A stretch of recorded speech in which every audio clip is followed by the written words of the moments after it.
Okay, so we've talked about two examples of single mothers having standards. Let's contrast this with our next article.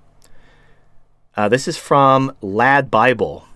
Single bodybuilder sparks outrage with his controversial Tinder bio. And I actually saw this on multiple news outlets. Multiple news outlets were basically writing articles about a guy on Tinder with standards and how women were basically calling him out, calling him a douche and everything like that. So, you know, here's the thing. There's a picture of him like in his underpants. I don't want to see that shit. Miss me with that gay shit. But I do want to read his 3 rules. So here are his 3 rules. Rule number 1.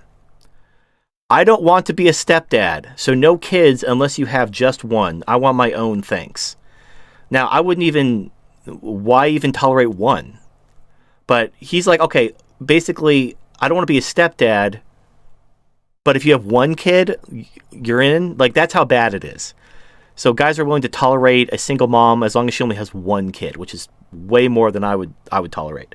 Number 2, if you date black boys or think about it, don't even text me. And they're like, oh my God, he's a racist. Really? What about like, oh, if you're under 6 feet, don't even bother. Like, I know Tinder did that whole height verification thing. Now, apparently that was an April Fool's joke. But yeah, a lot of women are like, yeah, men lie about their height. I only want 6 foot tall men, even though less than 15% of the population is 6 feet tall or above. So women are like basically cutting out 85% of the male population because reasons. And then, so that's rule number 2. Rule number 3, I don't want a time waster or someone who's a bum. Go make your own money, you lazy fucks. And that's it. Fudged audio or not, I really enjoyed that. TFM, good work, have a beer. Well, thank you, the Fat Man 56. I appreciate that. Thank you for the donation. Those are his rules. Again, let me just repeat. So we have, our first article was like 10 boundaries single moms should set. And then we have Charlize Theron telling men to grow a pair and step up. Here's the guy with 3 rules. He doesn't want to be a stepdad to a single mom with 2 kids or more. He doesn't want chicks who get like black dick because whatever, I guess he's worried about her being stretched out or something. And then he doesn't want a woman who just wants him for his money. That's it. 3 rules. And of course, quote, he's a narcissistic, racist, misogynistic, delusional musclehead. And then another one, quote, I'm going to screenshot this for my relatives asked me while I'm still single. So, you know, again, men are being shamed for having these aren't even like crazy standards. He doesn't want to be a stepdad and he doesn't want like a gold digger. Now, I guess like the not wanting a woman who's been with a black guy is kind of weird. It's like, who cares? Like, so if she's had 1,000 white boyfriends and she's had like 1,000 miles of white cock run through her, you're fine. But if she dates one black guy, she's out. That's kind of weird, but whatever. You can have standards. Women have standards. They're like, oh, you got to be 6 foot. Oh, you gotta have a car. You gotta do this. You gotta do that. So fuck you. But that's really like the fact that multiple news outlets reported on this. This was newsworthy. A guy having standards on Tinder. Gasp. This is top news. Like, you know, breaking news. Stop the presses. There's a guy on Tinder who isn't a thirsty cuck who has some standards. But it gets worse. So here's a different article, kind of similar though. You'll see the theme. All right, the next article is from Slate. I really hate going down on women. Do I have to do it? And this is a transcript of a Slate podcast where they have porn stars like who answer sex-related questions. Like it has Stoya and Rich Juzawak. Okay. So this guy is basically saying he doesn't like eating out pussies. He doesn't like how it looks. He doesn't like doing it. He prefers not to do it. And the guy immediately starts accusing him of being gay or having some type of phobia or something wrong with him psychologically. Like, so let me just read the part of the transcript. So after the woman reads the question and it's signed "not hungry," the guy immediately chimes in, I don't want to clown this guy, but, and then the girl chimes in, I feel bad for him. It must be really difficult to be a heterosexual man with an aversion to looking at vulvas up close, especially knowing that giving oral sex is probably the best way to help his partner orgasm. If oral wasn't so basically necessary for so many women to reach climax, I tell the writer preferences are preferences and not to worry about it, but it is. And then he writes, you take him at his word? You think nothing else is going on here? That this aversion doesn't bespeak any sort of unconscious issues with women and or sex with them? So I'm going to stop there. A, eating out of pussy. Look, and I've snacked on my fair share of pussies. I haven't heard any complaints. Actually, I don't know if you've seen a chimp tongue. It's very nimble. But it's not the end-all be-all. Like, in fact, if you want to really, like, if you want to hit a girl's G-spot, you got to put I call it the Spider-Man. You hook your fingers up in her pussy, like you do the Spider-Man thing with your hands. You hook your fingers up and you rub on her G-spot, and then you kind of like, you shake her pussy like you're waking her up. Like, you just hook your fingers in her pussy and shake her. Fucking makes them go crazy.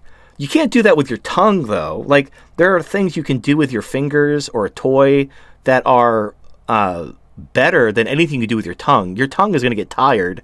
And if you don't like looking at vulvas and you don't like the taste of pussy, that's perfectly fine. There are toys that do everything you can imagine. Or just use your fingers. They're going to have more strength and everything behind them anyway. I mean, try drawing with your tongue. Like, I don't know, like, hold up a piece of paper and try drawing your name on the paper with your tongue. It's pretty hard. But you can draw your name with your finger. So obviously your fingers are more dexterous than your tongue anyway. So there's really no reason. If you don't like eating pussy, you don't have to. Period. This is stupid. Like, you don't need to eat a pussy for a woman to reach orgasm. At all. And I've met plenty of girls who don't like to swallow cum. They're like, I'll suck you off, but like, let me know when you're going to come so I can, like, I don't want it going in my mouth or whatever. That's perfectly fine. Not every girl likes the taste of cum in her mouth. I don't go like, oh God, something's wrong with you. You don't want me to cum in your mouth? Oh my goodness. You must have some type of psychological issues. But if this guy doesn't want to eat a pussy, whether because he doesn't like how it looks or he doesn't like how it tastes, this guy's judging him as basically like he's gay or there's something wrong with him. Like the shaming. I ordered a doll from the dollhouse a month ago and have not heard anything yet. Is this typical to not hear anything back from James? Just email him. I mean, honestly, I'm not sure what the actual turnaround time is. A month, give or take, but I know it was recently Chinese New Year. I don't know if the backlog is still affecting the turnaround. But just email him and ask for an update, and he'll get you an update. I mean, I don't know how much business they do, but it's probably a significant amount. So, if you don't he's not going to be offended if you email him, like, hey, can I get an update on my order? It's not like, you motherfucker, I've been here a month, where's my fucking waifu? Just be like, hey, I haven't heard anything in a month, can you give me an update on my order? And there you go. So, that's all. I mean, that's just basic business. But, okay, so, yeah, not much to say. It's just, again, I want to contrast 4 articles, rather. So we have, again, the first article, single moms having 10 boundaries and avoiding 5 different types of men. Charlize Theron demanding men grow a pair and step up and date her and her 2 adopted African children. Contrast with a man having basic rules about not being the target of a gold digger or a stepdad being shamed. And then a man who doesn't like to eat pussy being shamed. Like, who fucking cares? Use a toy. You don't need to, like, if you don't like the taste of pussy juice, that's fine. It's not for everyone. What's up, my fellow MGTOW brothers? Are you tired of the same old monotone, boring MGTOW content? You need something with a little more flair to it. Come subscribe to the Rare Breed Theory on YouTube, where we provide thought-provoking, highly entertaining content about feminism, gynocentrism, and all other MGTOW issues and philosophies. And also, we induce gut-busting laughter. And maybe we can even come up with some solutions to this anti-male environment we're in. I know, monkey. Take their rights away. And yeah, I know what you guys are thinking. Man, what if I get tired of listening to MGTOW content all the time? Well, guess what? We got something for you too. We'll be talking about pop culture things as well. From a MGTOW lens, of course. Subscribe now. The Rare Breed Theory.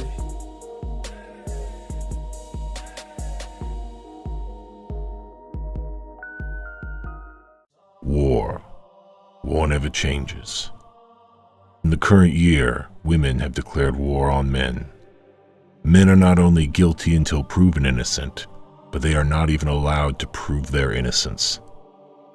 In response to this warfare waged by women, known as feminism, men have sought refuge with waifus, artificial women able to satisfy a man's need for love and sex.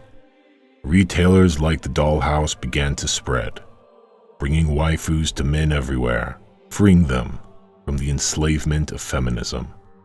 Get your waifu today from thedollhouse.com or dc.dollhouse.com if you're in the United States, before they're banned by feminism so they can control men once more. Go to thedollhouse.com and dcdollhouse.com to find your waifu today, before it's too late. I have an important message for you. For the guys who dream about early retirement and packing their bags for a one-way trip to Asia and say bye-bye to #MeToo, feminism, entitled Women Riding the Cock Carousel, author and MGTOW Luca Venditti has written a book about how to achieve early financial independence and leave the West. He managed to retire on $200K in Asia and is happy to share how he did it. His book will cover in detail the high-yield deposit accounts available and how to capitalize on them for a guaranteed monthly passive income that grows with inflation, an extremely detailed budget breakdown, and much more. The book is called MGTOW's Guide to Retiring on $200K in Southeast Asia. And you can purchase it on mgtowbooks.com and use the promo code TFM for an extra 10% off. Now in 4 formats: PDF, Mobi for Kindle, EPUB, and text-to-speech MP3.